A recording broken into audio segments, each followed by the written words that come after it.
Drosophila melanogaster, popularmente conhecida como mosca da fruta, é um dos organismos mais estudados nas ciências da vida, devido ao seu ciclo de vida rápido e processos de desenvolvimento fascinantes. Mas como funciona cada fase desse pequeno gigante da biologia? Tudo começa com o ovo. Após ser fertilizado, ele dá início à fase embrionária, que se finaliza em menos de 24 horas.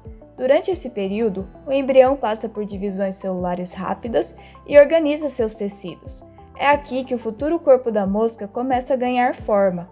A embriologia é a ciência que estuda o desenvolvimento dos seres vivos. No caso dos animais, isso abrange desde o momento da fertilização, com a formação do zigoto, até se chegar ao indivíduo adulto e funcional e fértil. A Drosophila ela é bastante conhecida na área de genética, mas foi o trabalho nos anos 80 e 90 que, na verdade, tornou ela um modelo tão interessante para a biologia do desenvolvimento. Então, Christian Nusslein-Volhard e Eric Fischers, por exemplo, eles decidiram escrutinar o genoma inteiro de Drosophila na tentativa de identificar todos os genes responsáveis por definir o padrão do corpo do embrião de Drosophila. E eles conseguiram, assim como outros pesquisadores, conseguiram definir que genes específicos são responsáveis por padrões, por definir padrões muito importantes do corpo do animal. Quando o ovo eclode, surge a larva, uma fase dedicada ao crescimento e à alimentação. Ao longo de 3 estágios chamados instares, a larva consome nutrientes essenciais e cresce exponencialmente, atingindo o tamanho máximo que terá durante toda a vida, e armazenando energia para a próxima etapa do desenvolvimento. Hoje, a embriologia moderna, ela incorpora várias disciplinas. Ela incorpora a biologia molecular, a biologia celular e a genética, gerando, então, uma nova disciplina que se chama biologia do desenvolvimento. A gente pode utilizar a Drosophila como modelo para tentar entender o processo de desenvolvimento humano e o surgimento de malformações. Como exemplo, temos genes que controlam o início da formação de apêndices, que há homólogos em humanos e drosófilos, assim como outros animais, ou o estabelecimento de estruturas captadoras de luz, como os nossos olhos e os olhos das moscas, que apesar de serem muito diferentes, eles dependem de um gene que inicia esse processo todo. Durante o último instar, desenvolve-se estruturas chamadas discos imaginais. Esses discos são verdadeiras fábricas celulares que construirão as partes adultas, como asas, pernas e olhos. Após cerca de 5 dias, a larva busca um local para se transformar em pupa.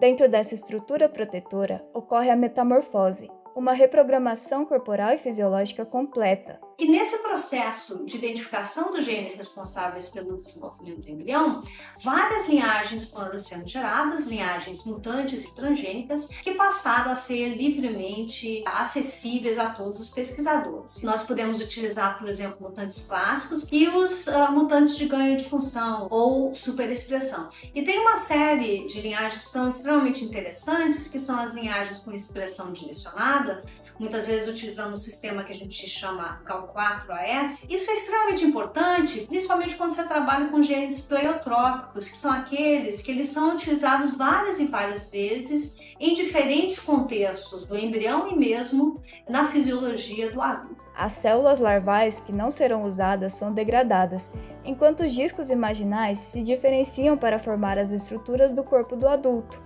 Por fim, cerca de 4 dias depois, o adulto emerge da pupa, inicialmente com uma coloração mais clara e as asas dobradas. Cerca de 5 horas depois, as asas se desdobram e o corpo da Drosophila enrijece, e os adultos estão prontos para voar e se reproduzir. Em termos de biologia do desenvolvimento, acho que tem 2 áreas que têm crescido muito, uma das quais a gente trabalha, que é o estudo de redes gênicas que controlam os processos de desenvolvimento.